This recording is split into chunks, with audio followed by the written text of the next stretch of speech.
Hello friends, welcome back to my channel. In this video tutorial, I will show you how to turn photos into moving photos on WhatsApp.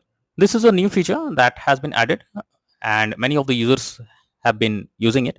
I will show you how to turn photos into moving photos on WhatsApp. So what you have to do is just whatever the photos you want to send to a person, just open its chat, and after that click on this icon, and after that click on AI images, and now here you have to click on edit photo, and after that select any image of yours or anybody's that you want to send, and after that here you have to click on animate option.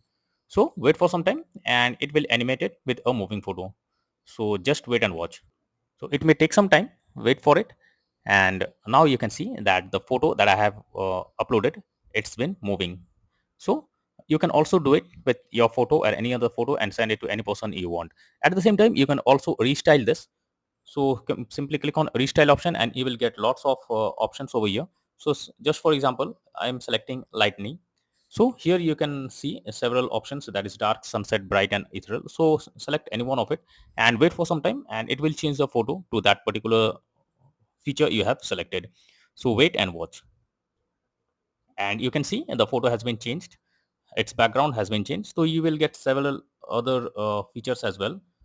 Just for example, select styles or moods, lighting, colors and various others. So just select this one and I will show you how it will look. So as you can see, it has been changed. So by this way you can easily change your photo to moving photo or edit it to any other styles, and you can send it to any person you want. So that's all for now in this video. Thank you.